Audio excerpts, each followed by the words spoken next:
Au XIIIe siècle, dans le monde musulman, un savant allait écrire l'un des livres les plus mystérieux et les plus fascinants de l'histoire intellectuelle. Son nom était Ahmad ibn Ali al-Buni.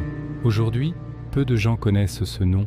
Pourtant, pendant des siècles, son travail a influencé des philosophes, des mystiques et des chercheurs dans tout le monde islamique.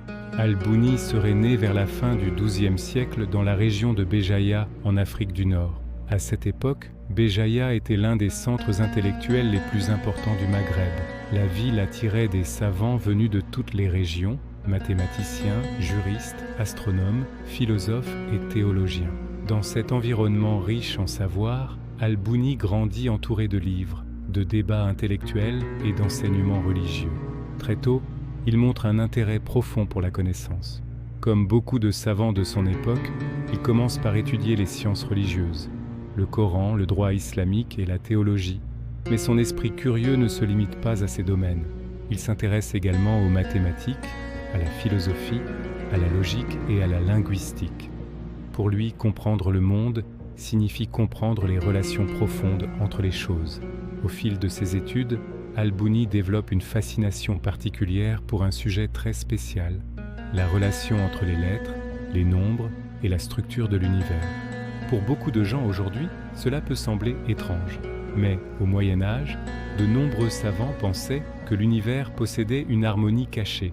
Ils croyaient que les nombres, les mots et les symboles pouvaient révéler des vérités profondes sur la réalité. Dans ce contexte intellectuel, Al-Buni commence à explorer la science des lettres. Selon cette tradition, chaque lettre possède une valeur numérique et symbolique. Ces valeurs peuvent être utilisées pour analyser des textes, comprendre certaines structures spirituelles et réfléchir à la nature de la création. Al-Buni passe des années à étudier ces relations. Il compare les textes, analyse les nombres et cherche à comprendre comment le langage peut refléter l'ordre du monde. Mais son objectif n'est pas simplement mystique. Il cherche aussi à créer un système intellectuel cohérent, reliant les sciences religieuses, la philosophie et les mathématiques.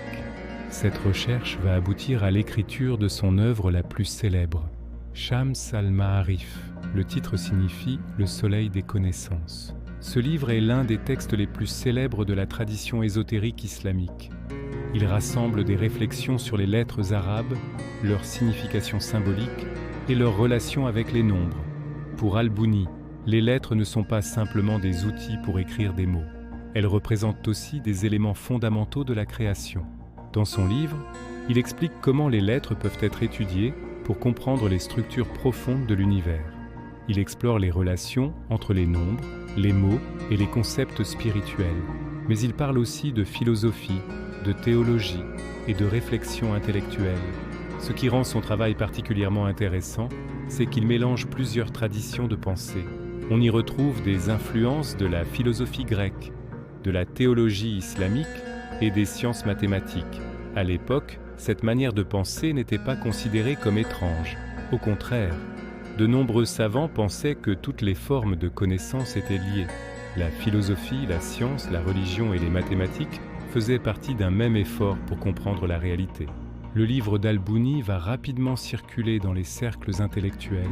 Des copies manuscrites sont réalisées et diffusées dans différentes régions du monde musulman. Au fil du temps, son œuvre va influencer de nombreux penseurs et mystiques. Certains lecteurs vont interpréter son travail de manière philosophique, d'autres vont se concentrer sur les aspects spirituels. Mais dans tous les cas, le livre devient une référence importante dans certaines traditions intellectuelles. Aujourd'hui encore, Shams al-Ma'arif reste l'un des ouvrages les plus connus dans l'histoire de la pensée mystique islamique. Bien sûr, il faut comprendre ce livre dans le contexte de son époque. Le Moyen Âge était une période où les savants exploraient la connaissance sous de nombreuses formes. Ils cherchaient à comprendre le monde non seulement à travers l'observation scientifique, mais aussi à travers la philosophie et la spiritualité.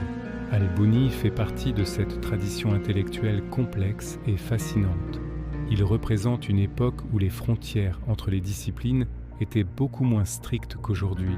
Pour lui, les mathématiques pouvaient dialoguer avec la théologie, la philosophie pouvait rencontrer la linguistique, et la spiritualité pouvait inspirer la réflexion scientifique.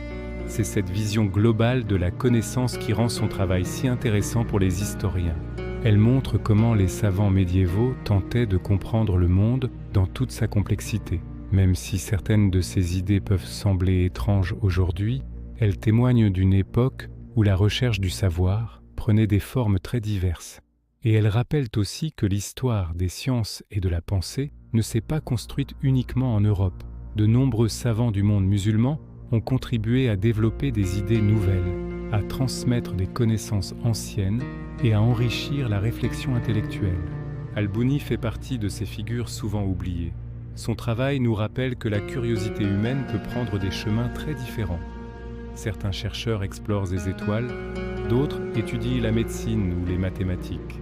Et certains, comme Al-Bouni, tentent de comprendre les mystères du langage, des symboles et de la pensée. Aujourd'hui, redécouvrir ces savants permet de mieux comprendre l'histoire intellectuelle du monde. Et cela nous rappelle que la quête du savoir est une aventure qui traverse les siècles et les civilisations.